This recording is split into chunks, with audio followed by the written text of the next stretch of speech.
असम की खूबसूरत वादियों में छिपा है एक ऐसा रहस्य जहां आज भी सुकून और आस्था का वास है। तिनसुकिया के प्रसिद्ध तिलिंगा मंदिर के दर्शन के बाद हम निकल पड़े एक और पावन स्थल की ओर। तिलिंगा मंदिर से लगभग 26 किलोमीटर की दूरी तय करने के बाद हम पहुंच गए हैं सीताकुंड। सीताकुंड का मुख्य भाग और पानी। मान्यता है कि वनवास के दौरान माता सीता ने यहाँ विश्राम किया था। यहाँ की शांति और ठंडी हवाएं आपके मन को मोह लेंगी।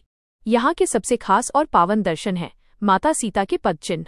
माना जाता है कि वनवास के दौरान माता यहाँ रुकी थीं और आज भी उनके चरणों के निशान यहाँ मौजूद हैं। ऐतिहासिक मान्यता ये है कि भगवान राम, माता सीता और लक्ष्मण अपने 14 वर्ष के वनवास के दौरान इस क्षेत्र से गुजरे थे।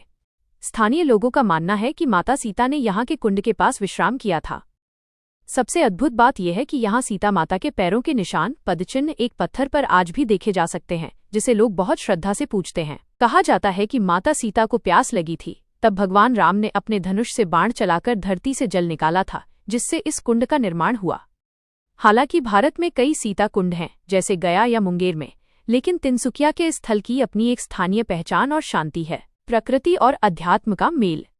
ऐतिहासिक रूप से ये क्षेत्र घने जंगलों और चाय के बागानों से घिरा रहा है।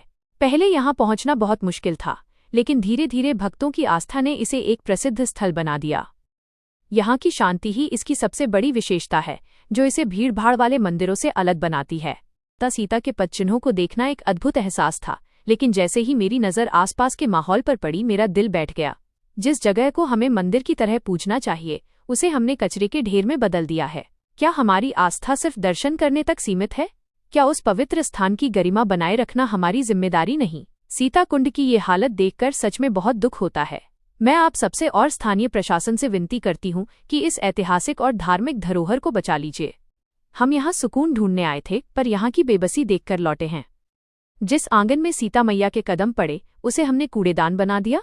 हाथ जोड़कर भगवान से मांगना तो हमें याद रहता है, पर उस भगवान के घर का ख्याल रखना हम क्यों भूल जाते हैं? यहाँ सीताकुंड आकर मेरा मन श्रद्धा से भर जाना चाहिए था, लेकिन यहाँ की हालत देखकर मेरी आंखों में आंसू आ गए। जहाँ हमारी मैया के पैर पड़े, जहाँ हम सिर झुकाकर आशीर्वाद मांगते हैं, क्या उस जगह को इतना गंदा रखना उनका अपमान नहीं है? मुझे बहुत दुख हुआ यह देखकर कि हम अपनी विरासत और अपनी माता के प्रति इतने लापरवाह कैसे हो सकते हैं। यह गंदगी सिर्फ जमीन पर नहीं, हमारी सोच पर एक धब्बा है।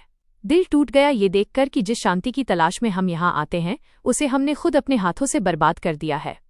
मैं आप सबसे हाथ जोड़कर विनती करती हूँ, कृपया इस पावन जगह को साफ रखें। हमारी आस्था को गंदगी से मत घेरिए।